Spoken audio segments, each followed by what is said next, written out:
What's up, guys? Welcome back to the review space, and this is gonna be the Raw review for Monday the 19th of December 2011. Alright, and so it was last night's edition of Raw, so let's begin.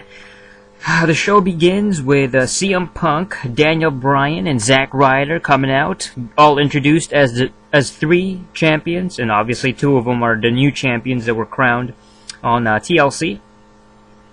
Now, they were basically, they had a kind of an introductory thing, it's kind of like really cool segment, I thought it was a pretty interesting segment, and definitely the crowd was very welcoming of these three champions, and they were basically presented as the fans, for the fans, and especially for this particular crowd. It was a Philly crowd, so they were kind of playing off this, the fact that Philly is such a smart mark, pro wrestling, the history of ECW, and even the Ring of Honor. It was basically a way to placate to the smart mark audience, and it was kind of just a way for Raw to showcase these champions. So, but then they were essentially interrupted by Alberto Del Rio, The Miz, and Dolph Ziggler.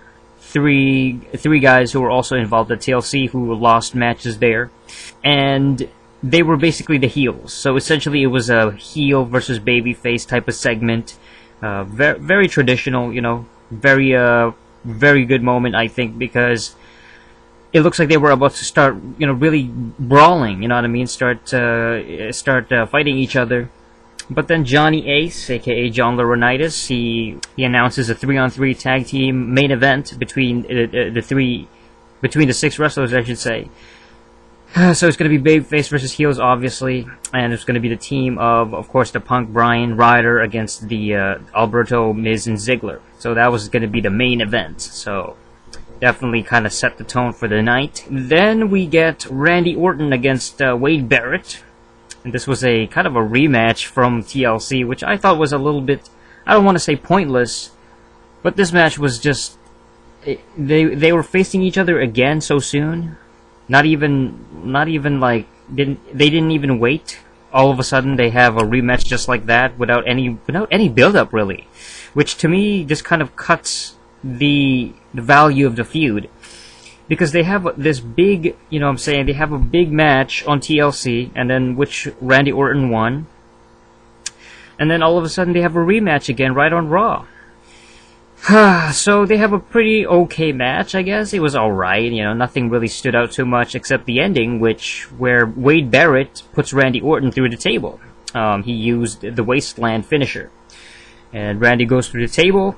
Crowd was actually into it. They were they pretty much liked it. I think that the smart mark crowd was, maybe even fans in general, was just appreciative of the fact that Wade Barrett got a chance to shine, I guess. I mean, he was able to at least have one over Randy Orton. And it goes back to this whole, WWE booking, which I don't think is very smart. But to have kind of this even Stevens kind of thing where, you win one, the babyface wins one, and the heel wins one, and the face wins, it just kind of goes back and forth. I can see what they were trying to do. They were trying to make Wade Barrett look strong, but honestly, I felt like Wade Barrett should have won at TLC to begin with, where he would have looked strong, he would have had a pay-per-view win, and it would have felt like, oh, this guy's this guy's legit.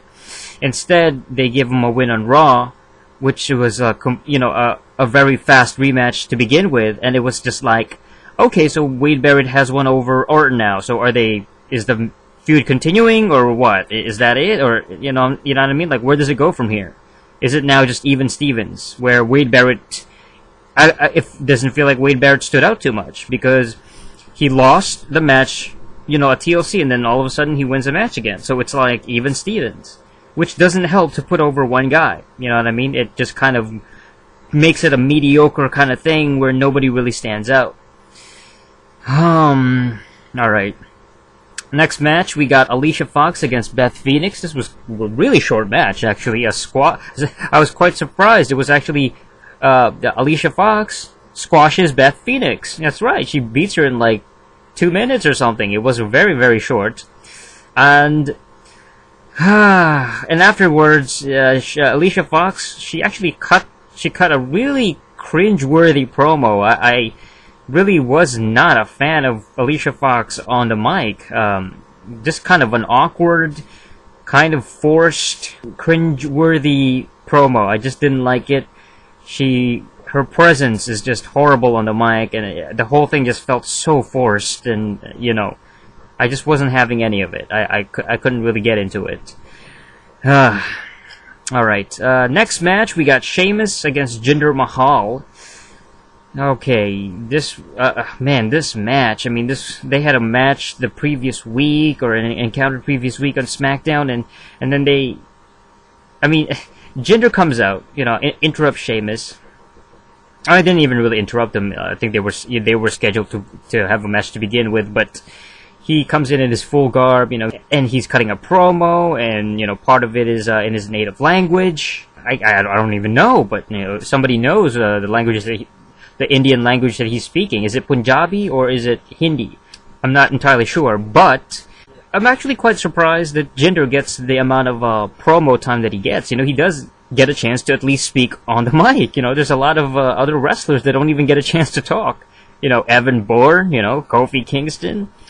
You know what I mean? There's so many different tag teams, you know. There's a lot of different people that actually don't get that much time to cut a promo. But it works for Jinder because he's different, you know. He's got like this...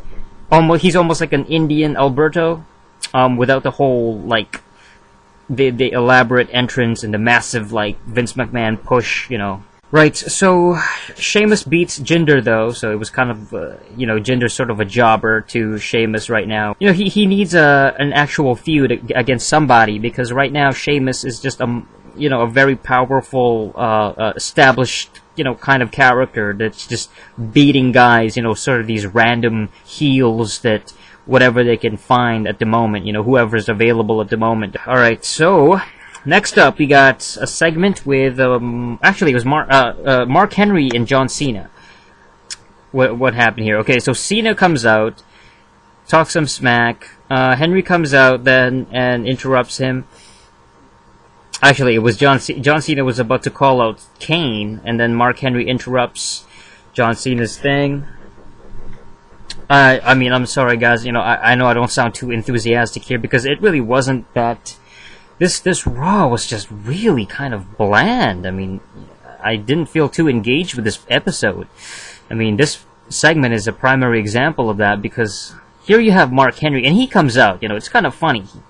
When he's about to, you know, get up in the ring, you know, he's climbing the ramp, climbing the stairs. The crowd was chanting, the Philly crowd was chanting "sexual chocolate," which is just absolutely hilarious because, you know, sexual chocolate was his very old gimmick from the Attitude Era, and they still remember that, and obviously, you know, they were just, I guess, trying to get under his skin. It was just, I don't know if the crowd at Philly was really taking Mark seriously, you know, it's just kind of unfortunate, but it looks like they're about to, you know, kind of have a confrontation. So Cena and Mark Henry looks like they're about to square off, and then boom, the lights go off, the pyros go off, and then Kane.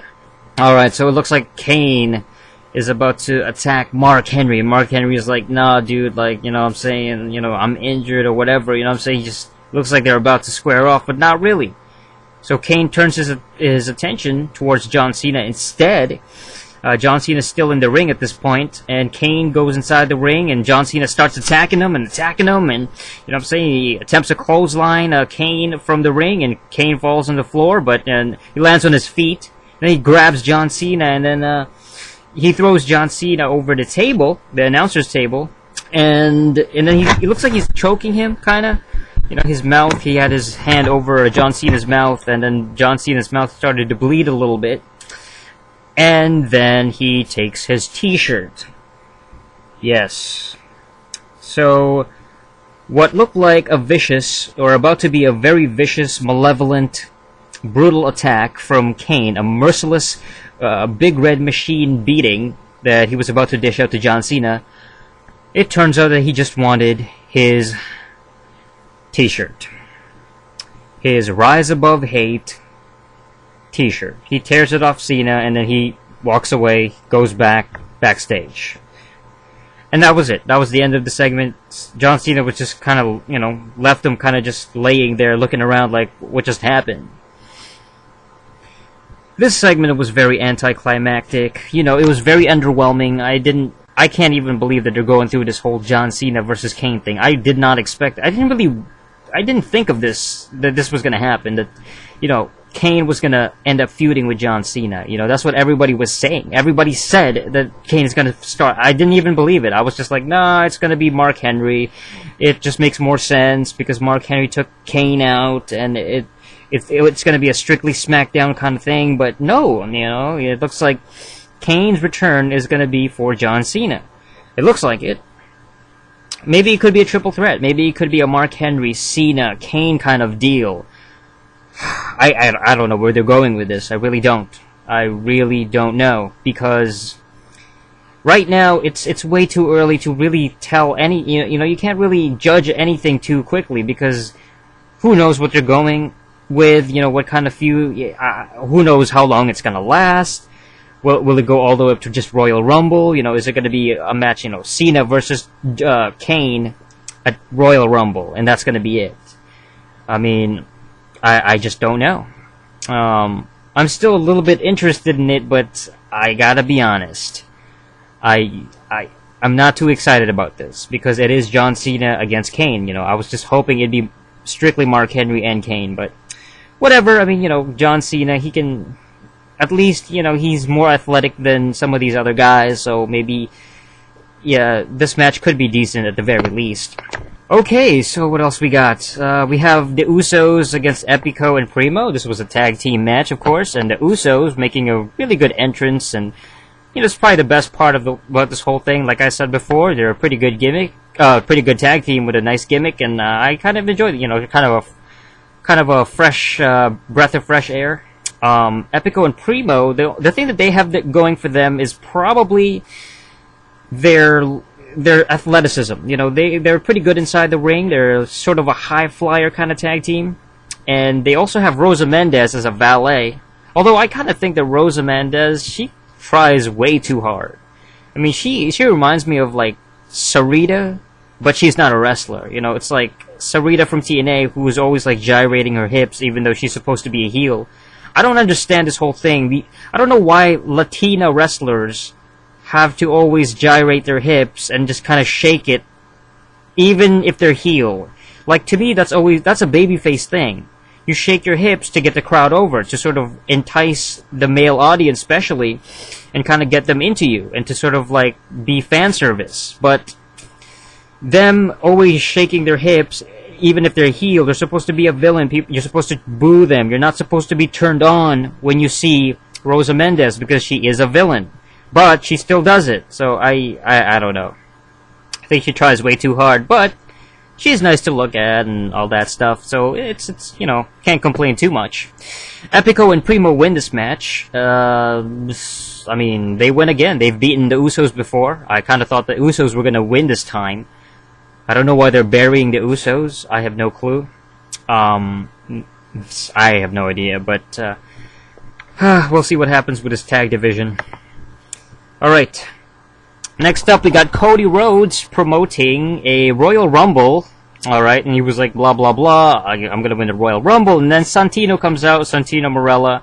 He interrupts the segment and he comes out with his stupid Cobra, which Santino to me is done. I mean, this guy is finished. He's on his way down. He's a funny guy. He's a very comedic character, and I kind of like him for comic relief, but they're not doing anything with Santino. You know, he's just kind of a filler character that doesn't really mean too much. He could be released tomorrow, and it really wouldn't matter too much. And it kind of sucks, because Santino is a funny guy and he's very charismatic, and the Cobra thing, you know, the Cobra was in the box as a present. It was just really, really stupid. You know, I just kind of thought it was lame, and even, you know, the Philly crowd was obviously just like, this is corny, you know, just terribly, like, lame and boring and just utterly pointless. Okay, and then they had a match, Cody against Santino Marella. They had an actual, in-ring match, and obviously, Cody Rhodes won. Who else would win this? Cody Rhodes takes the cake. Remember, at one point in time, Santino was a former Intercontinental Champion. He is a former legit IC champ. He won it a couple of times. His debut match at Raw was a freaking, for the IC belt, and he won it. So at one time, Santino was legit. He was a legit mid-card champion. And Cody Rhodes just completely, next to Cody Rhodes now, Cody just outshines Santino on so many levels that it's not even funny. Alright, so we got another backstage segment. This time is the Bella Twins, which why are the Bella Twins still around? They're all they do now, they're just backstage filler. They're just backstage that's all they're relegated to, is the backstage segment. I have never seen them in a match in a really long time, and not that I even care to watch them in a match, but all they do is have these backstage stuff now, and they're just having backstage promos that doesn't mean anything. So, again, if the Bella Twins were released, I really wouldn't care. John Laurinaitis, and what's his face, that guy who was in NXT, Otunga. They have the segment, and then you got Vickie Guerrero. She appears, and then she gets kissed by Hornswoggle. Another forced, boring backstage promo segment. I don't know what to say. This is really, really corny. This is really terrible. Didn't care too much about it. Let's move on. Alright, so Big Show is being interviewed by Josh Matthews. At the beginning, it seemed like Big Show was like, yo, it's my mistake. And he seemed, really cordial, and, saying he was very, admitting that he was the one who made the error. He was the one who encouraged Daniel Bryan. And then Josh Matthews says, you'll probably be the shortest reigning champion. How does it feel? And nobody will ever beat that. How does that feel? And then Big Show starts to look like he's pissed. And he was just like, ugh. So, I can sense, and I think most of you can probably feel it, Big Show will probably turn heel. Alright, so he'll turn into a monster heel, probably, and terrorize, SmackDown. Alright. Okay, so now we get to the main event, 3-on-3 match. The baby faces, they actually enter through the crowd, a la ECW style, the Sandman, style. It was kind of a cool thing, they were there to basically, it was a way to symbolize the fans, it was a way to represent the fans and the smart marks, and to kind of have that, kind of have that feel-good moment. And then the match itself was okay. I didn't really pay too much attention to it. It wasn't the actual match itself that I cared about. It was the meaning behind it. It was the fact that you had these three champions that were more or less internet favorites. Zack Ryder, CM Punk, Daniel Bryan, going up against the traditional, typical WWE pushed stars, the Vince McMahon labeled, stamp-approved Vince McMahon choice type of champion. So you have Alberto Del Rio, The Miz, and Dolph Ziggler on the opposite end. These WWE guys. And then the baby faces won, of course. CM Punk, Daniel Bryan, Zack Ryder. It was actually Daniel Bryan who made Alberto Del Rio tap out with the label lock. It was okay, it was an okay match. It wasn't, nothing special about it, with the exception that, it was these three baby faces. Yeah, the Philly crowd was kind of in and out, I kind of felt like the Philly crowd, they were cheering in some areas, but in some of the matches, even in the main event, they were just kind of silent, just sitting there, and not a lot of loud reactions, and, the pops was definitely not as hot as, maybe they expected it to be. Alright, so that's it for the ReviewSpace review of this episode of Raw. It was an okay Raw, honestly, just slightly above mediocre. If not just for the fact that you had these three champions kind of showcased at the beginning and at the end of the episode. And that's pretty much it. Let me know what y'all thoughts of this particular episode of Raw. Make sure you comment, rate, subscribe. check out the rest of the channel, all that good stuff. And until next time, ciao!